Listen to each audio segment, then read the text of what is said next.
Welcome to the Tomorrow Zone Catalyst podcast. I'm your host, Deborah Rubin.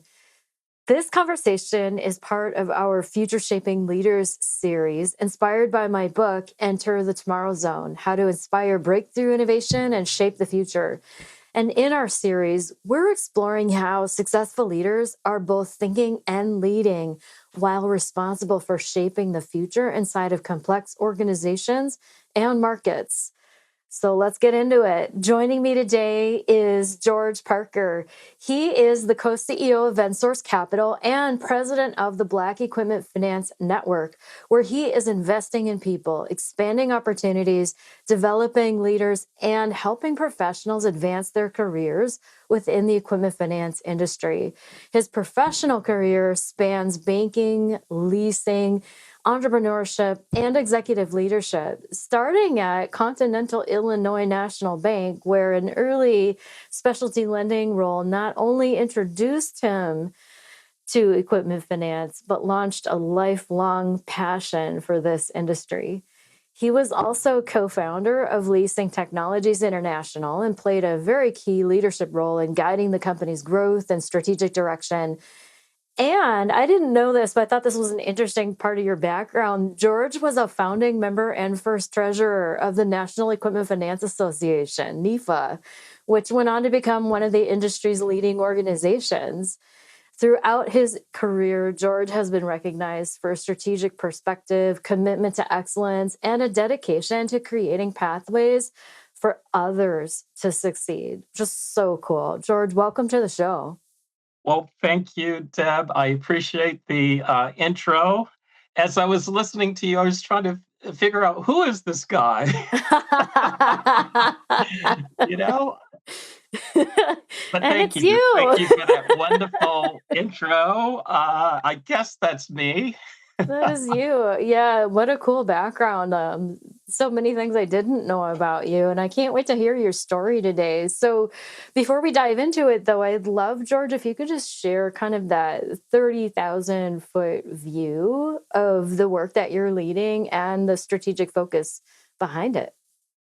Well, great. I want to focus a little bit more on the Black Equipment Finance Network part of that. Okay, awesome. Of course, I'm still leading VenSource Capital, which is, this is my third equipment finance company. So doing a lot there. But in recent years, I've been focusing more on the Black Equipment Finance Network. It's both a challenge and a passion.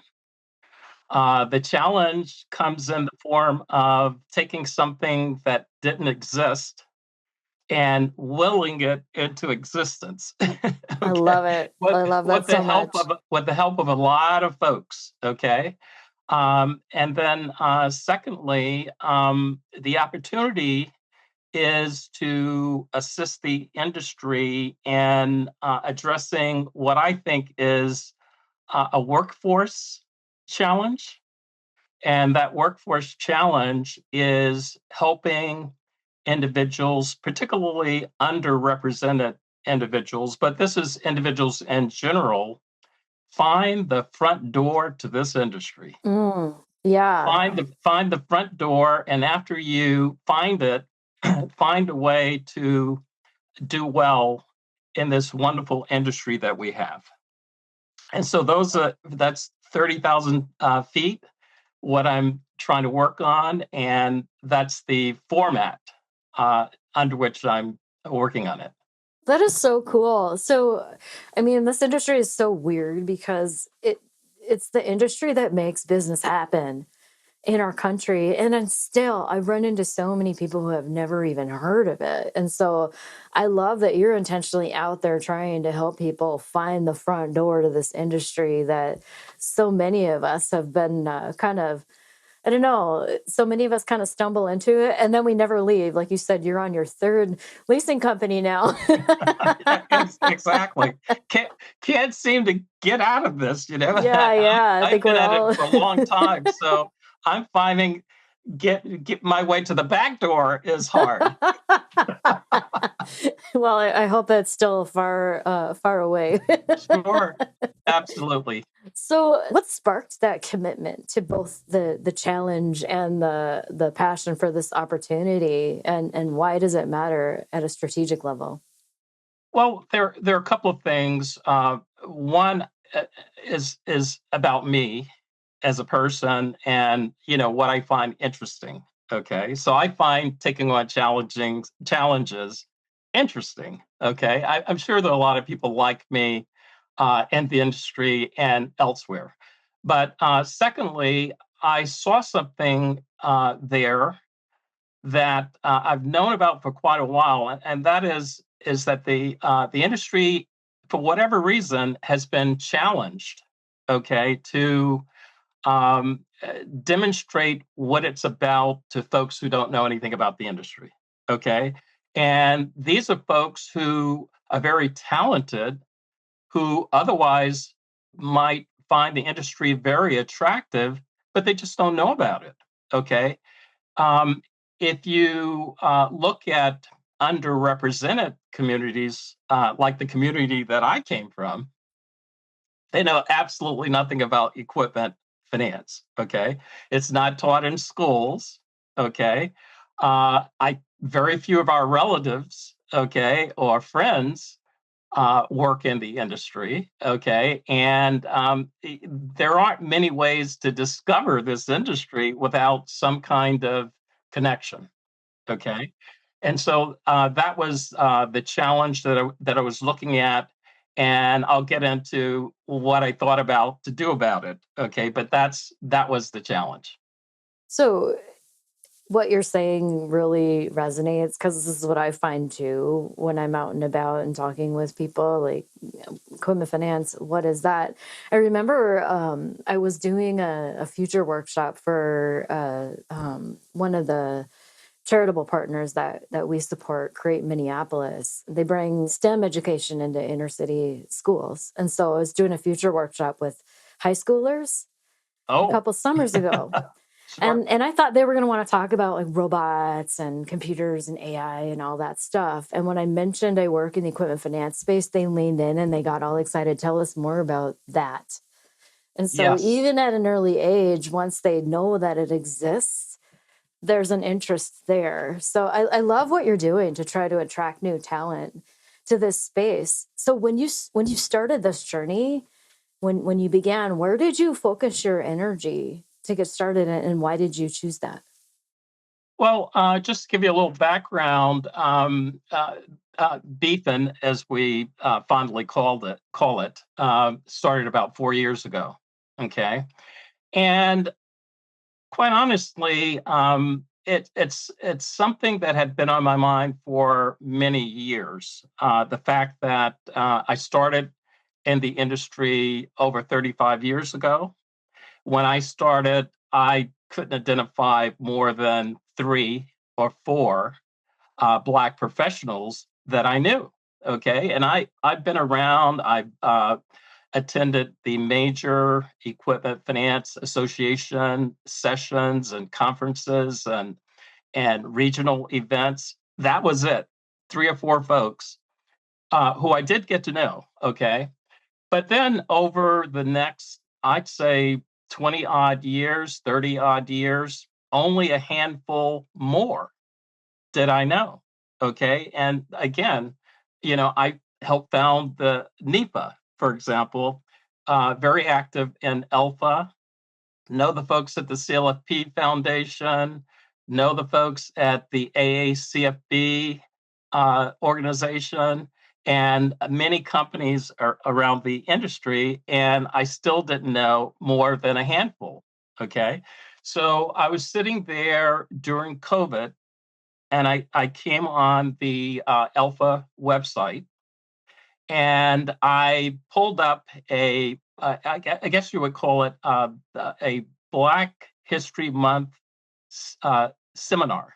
Okay. There were about five people on the panel. Okay. And they were discussing opportunities in the industry. And these were five Black professionals. Okay. And all of them were saying basically the same thing that I'm saying to you right now, They had been in the industry. They had met each other, but besides the 3 or 4 or 5 folks that they knew, they didn't know how many or who the others in the industry were. Okay, I listened to that and I said, "Man, what a problem and what an opportunity." Okay, the problem is obvious. Okay, here you have an industry with that's probably 250,000 employees. Okay, probably several thousand managers in the industry, and here we have 3 or 4. I knew 3 of them. Okay, I didn't know the other 2, and we didn't all know each other. Okay, that's number one.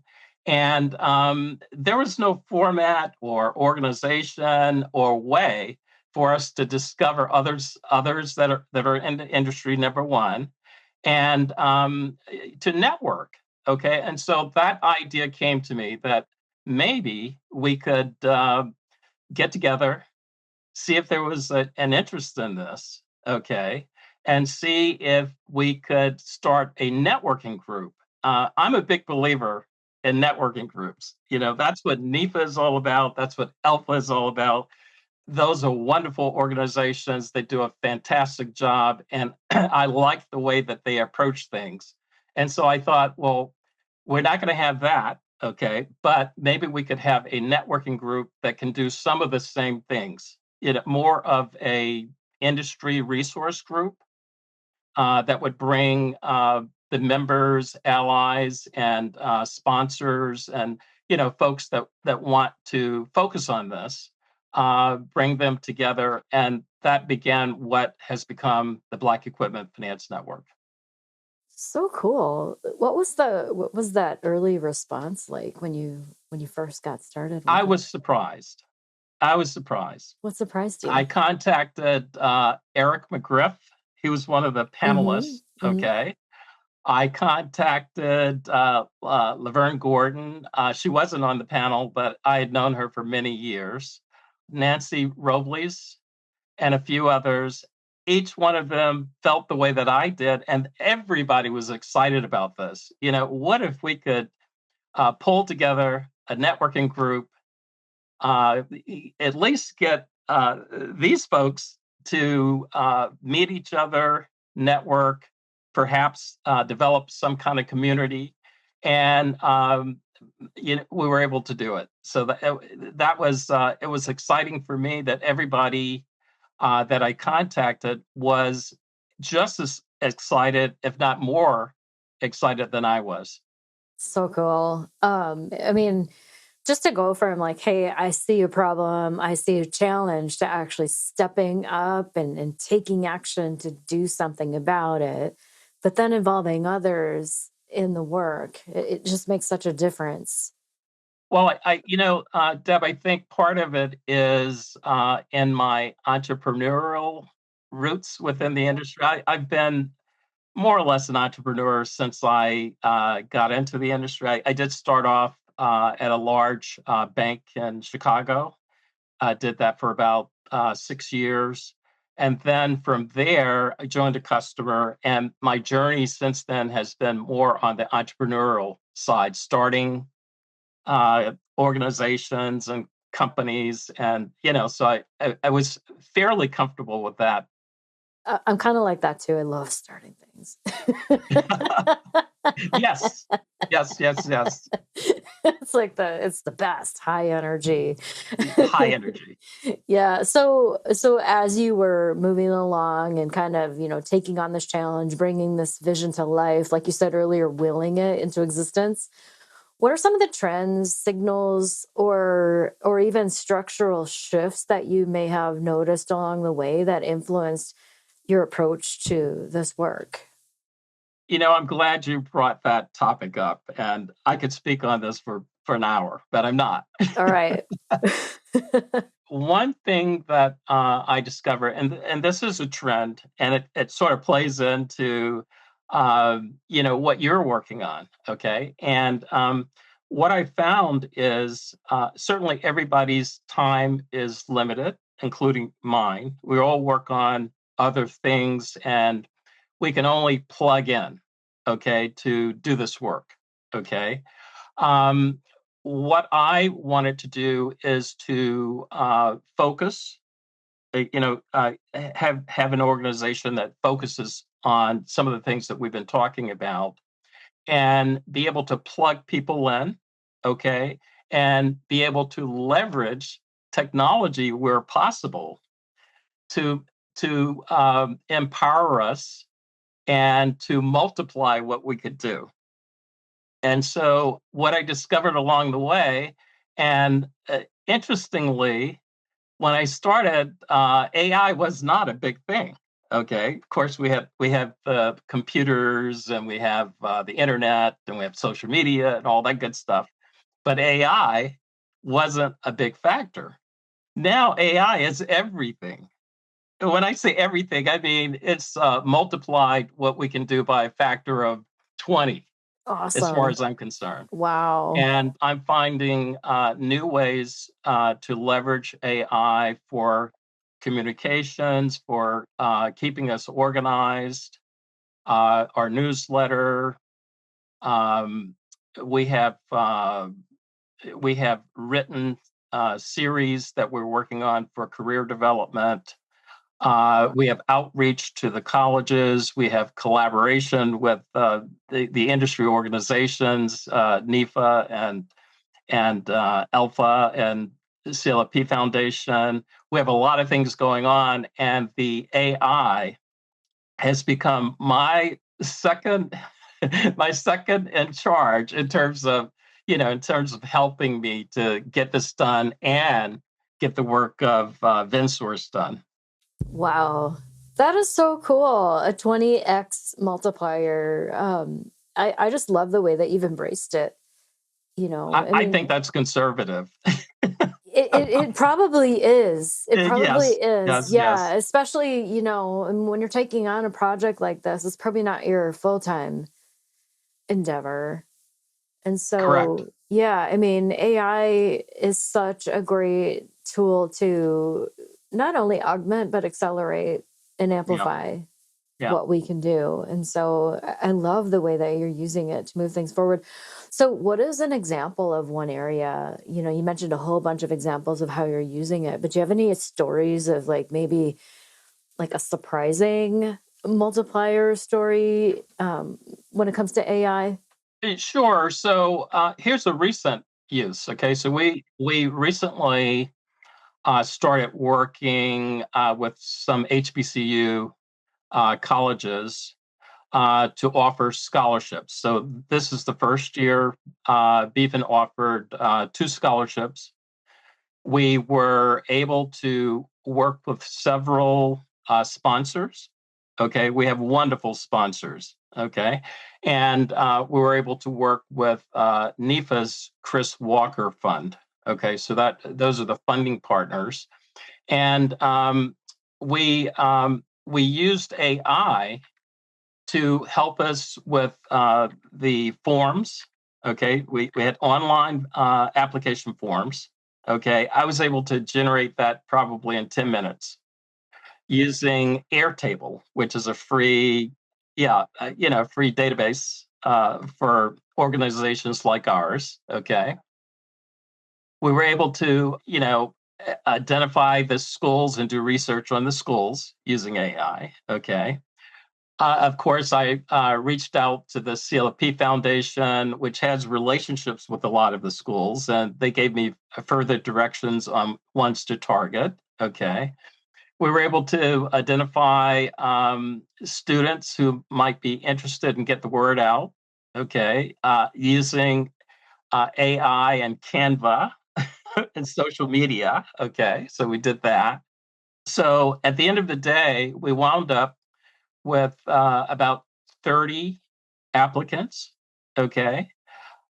We didn't use AI to make decisions about the applicants, but we did use it to organize the information that they gave us. So we got a ton of information from each one of them, and they had to be organized. Okay, and so the AI helped us to organize that information so that the review committee could look at it, and they could score, the different candidates, create the list of finalists, and then make a final selection.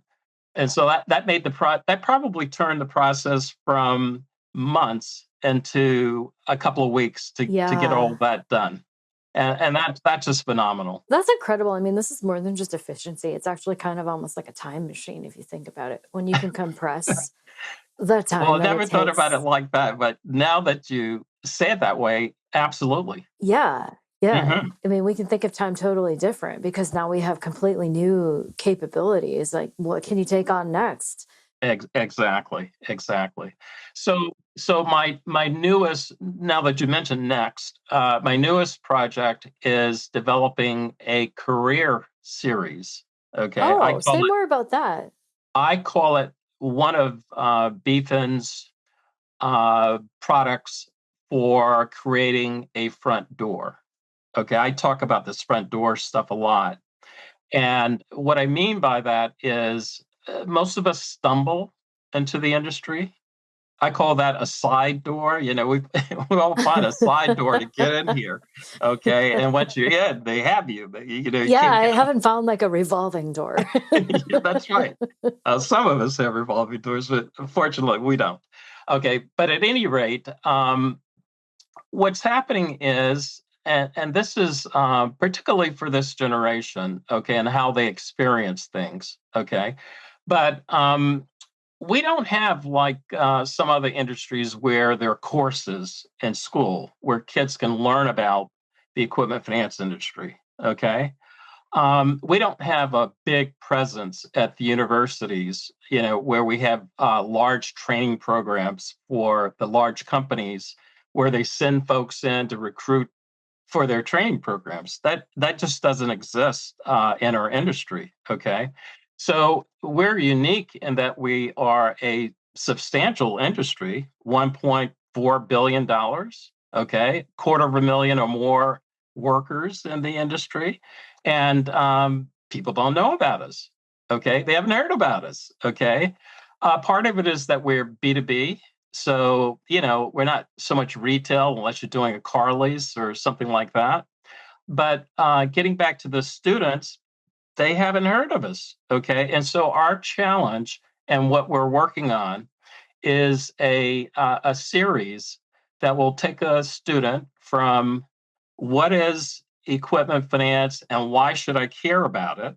Okay. That's number one, just to discuss the industry, talk about some of the opportunities and what the companies do and what the industry breakdown is and what kind of service we provide to folks around the country. Next to, okay, I'm interested in this. What kind of careers are there? So we talk about the various career tracks and the individual jobs that might fit within those careers.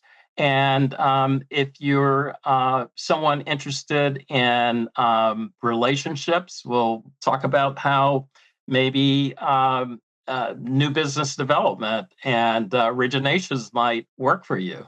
If you're interested in analytical things, maybe credit is something you would consider, or accounting, or something like that. Or even so portfolio management. Portfolio management. There are different career tracks that are talked about there. And then the next guide is, okay, so I'm interested in all of that. How do I get to do this stuff? Okay. And so the third guide is about starting from where you are sitting at your desk and actually the tips and the roadmap to finding an internship or job. Okay. And so I think that's one of the more valuable ones, where it gets a kid from where they are to perhaps, because there's no guarantee about any of this, finding the internships that are there in the industry, finding the starting positions that are there in the industry. Okay. And then the fourth guide is, okay, I was able to get a job. How do I stand out and do well? Okay. And that one I worked on for quite a bit, talking to various leaders around the industry, folks who are running companies, folks who are hiring individuals, and who have been successful in the industry.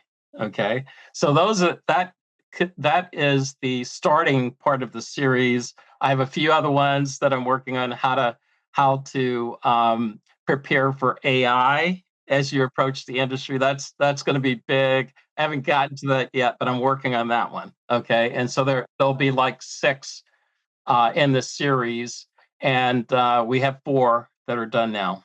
So are these like a video series that you're doing? Well, they started off as being written guides, about 30 to 35 pages each. Mhm. I have done audio versions. Okay, they're not the full guide, but these are audios, and I've done very light videos using Notebook LM. If you're familiar Awesome. with that, Yep. okay. Yep. So I would like to get more polished videos, but for now we have those three ways of taking in the information. Wow. Okay. Well, maybe we can geek out sometime and we can Okay, trade some ideas on some of accepted. that stuff. Yeah. This is so cool. So I'm really curious because you mentioned that you interviewed a lot of successful folks on the topic of how to stand out and do I well. did. What Yes. is what is something you took away from those conversations? Can you share like a little maybe A- abs- preview? Absolutely. So, when you talk to folks, you would think they would talk about hard, tangible skills. That's not what they wanted to talk about. They talked about things like continuous education, curiosity, okay, taking the initiative, okay, um, looking for ways to add value, okay, trying to fit in by being part of a team and having a positive, attitude and a positive outlook as you work with others. And so those were some of the very important things that they talked about. They did talk about skill development and that kind of thing, but that was not where they spent a lot of time. That is fascinating. And it seems kind of counterintuitive in an industry like finance. It does, but when I think about our industry and what makes companies successful and what makes individuals successful within the industry, it's all about relationships. This is a relationship industry above everything else. It Okay. is. I mean, the transactions are important, but even more important is this connection. This Yeah. this relationship stuff it just can't be emphasized enough that if you can hone that skill and those talents to developing relationships and positioning yourself as someone who can bring value and solve problems and help others. That's where the action is within our industry, both internally and externally. Yeah. Absolutely. Well, and I can totally see how you're living it. I want to get back to talking a little bit about your leadership journey and your leadership style, George. Sure.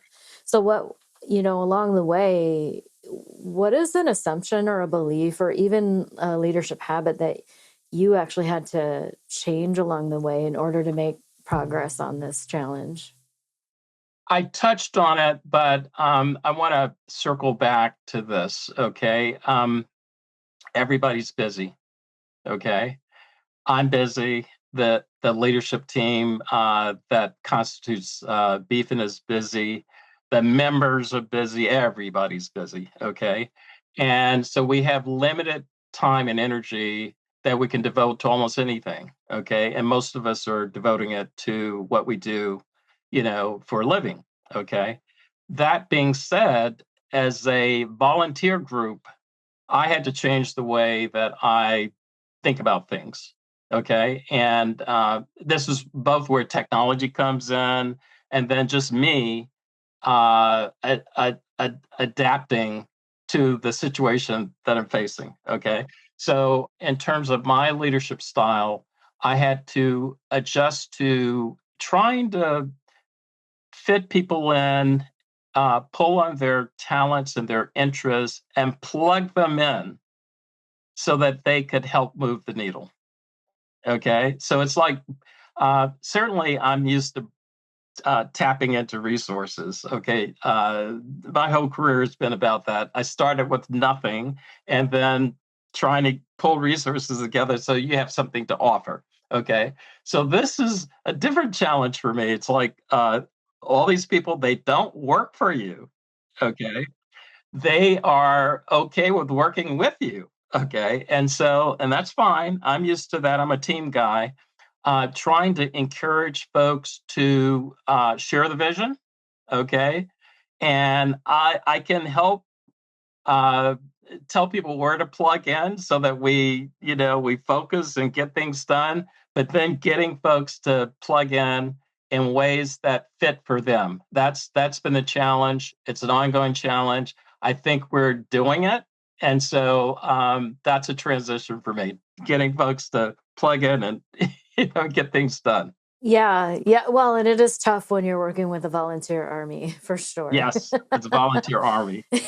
Yeah. But, Exactly. none of it happens in isolation either. And the other thing is like the whole point of what you're doing is connecting people to move things forward. So, yeah, you have to live it constantly. Did anything change along the way about how you made decisions or the way that you involved stakeholders in this Yes. challenge? Yes. Okay. So the first couple of years in the startup phase, I did a lot of stuff on my own. And the reason was I could do it faster. Okay. And so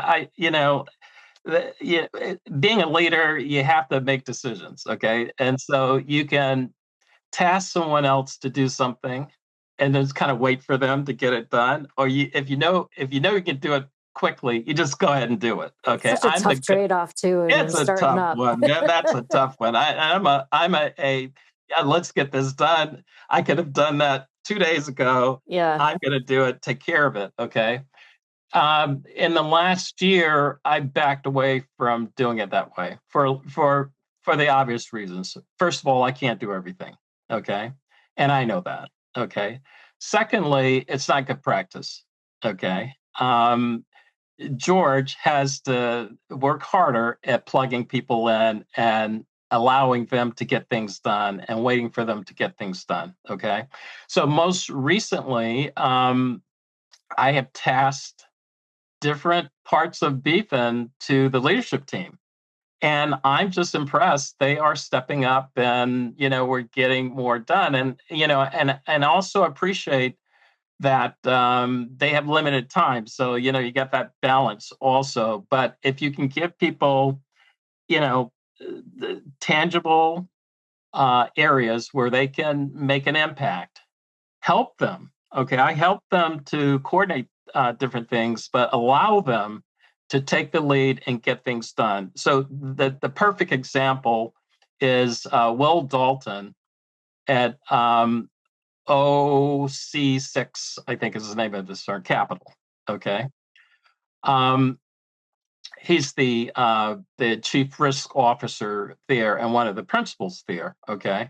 When the challenge of putting this scholarship together came up, I said, "Well, gee, I could do that." Okay, but that's a big that's a big job.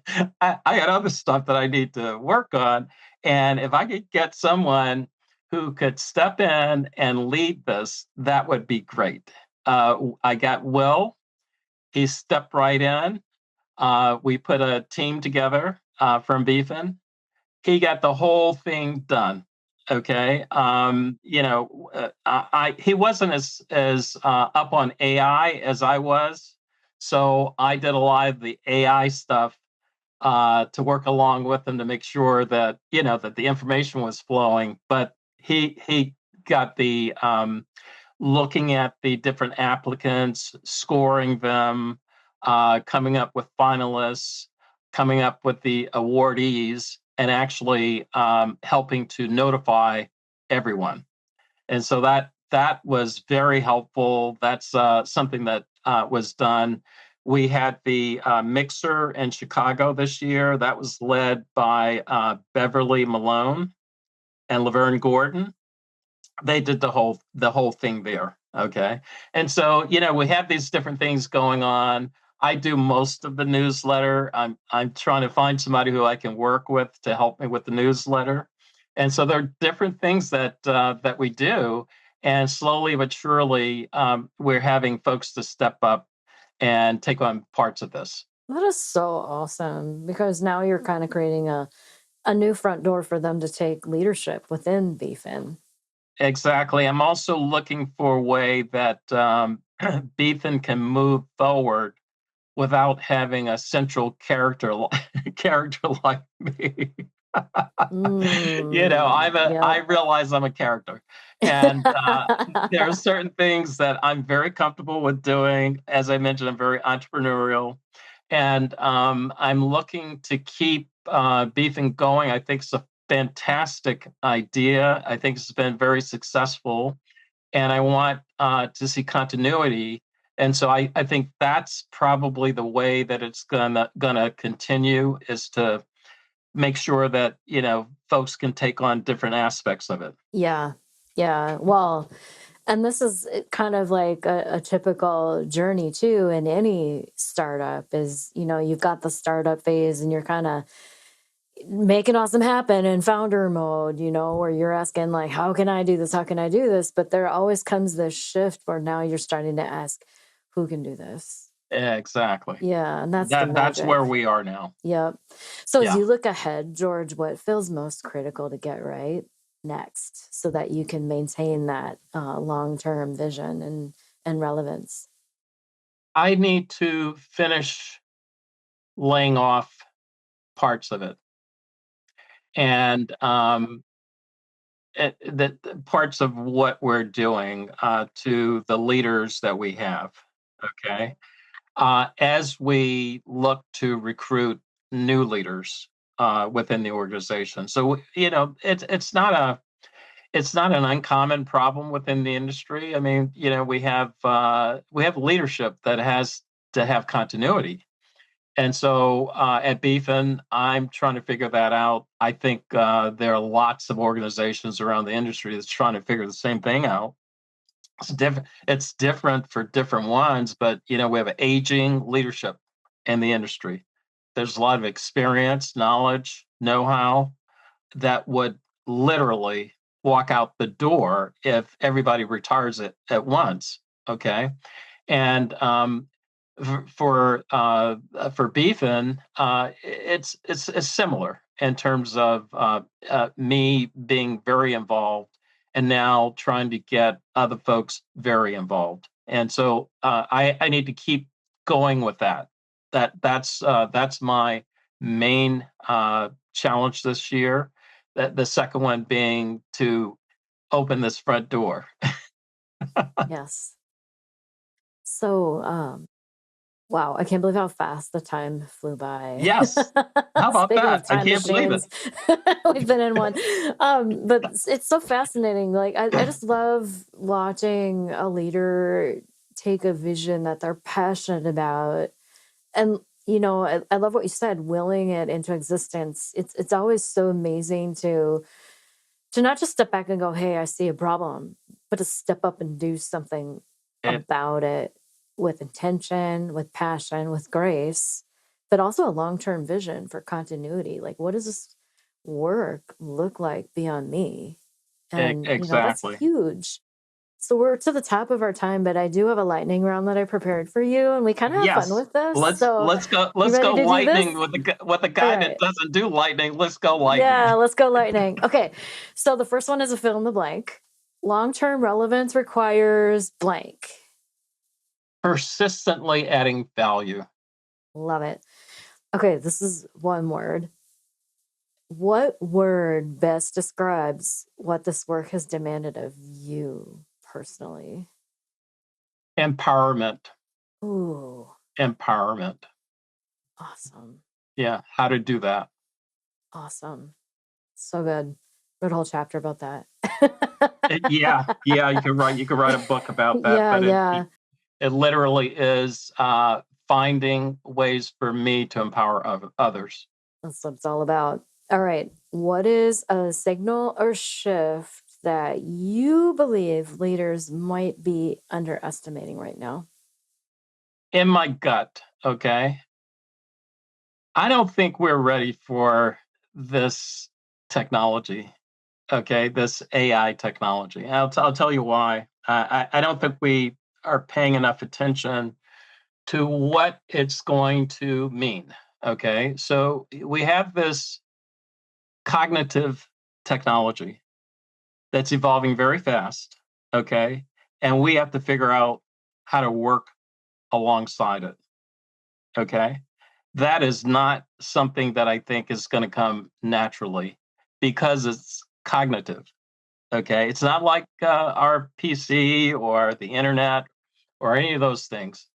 When you have something that looks and sounds intelligent and you need to give it direction, that takes something else for everyone. Not everyone is good at working with an intelligent coworker, if you will, and that's what this is going to become. It's not just providing information; it's going to be able to do things for you. You need to know how to direct it and how to keep up with it.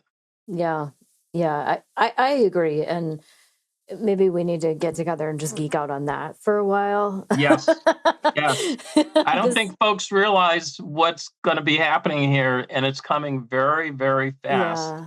Well, and it's redefining the whole nature of work and our relationship to work. It's not just installing software. This is a whole different game. So I think you're spot on that.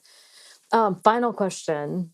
I mean, you've had an amazing career. You've been doing this amazing thing with BFIN. When you look back, George, what do you wish someone would have told you before you started?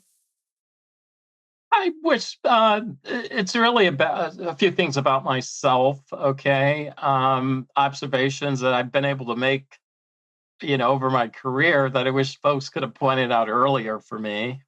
And, one of them is being able to take fairly complex things and simplify them in a way that I can understand it and I can explain it to others. Okay, so that's one thing.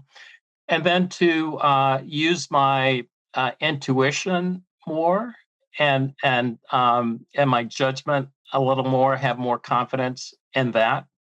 I've learned along the way to do both. Well, that is awesome and so wise. So, George, we're going to wrap with that. Thank you so much for joining me today. Thanks for sharing your story, but also just for the wonderful work that you're doing to create that front door to this I awesome thank you. industry. Well, I thank you for this opportunity to be on your show. It's a wonderful show. I've seen many episodes of it, so thank you. Oh, Thanks for awesome. what you do in the industry. You are helping all of us to see what's out there and to navigate it, and I appreciate it. Thank you so much. You just blessed my heart right there. Um, okay, close this up. Thank you, thank you, To our thank you, Jan. listeners, if you're serious about shaping the future inside your organization, I encourage you to check out my book, Enter the Tomorrow Zone. If it sparks ideas, reveals gaps worth exploring, reach out to us at tomorrowzone.io. We would welcome the conversation. Thanks again for listening. I encourage you to like, subscribe, share this with a friend if you found value here. And as always, stay curious and choose to make awesome happen.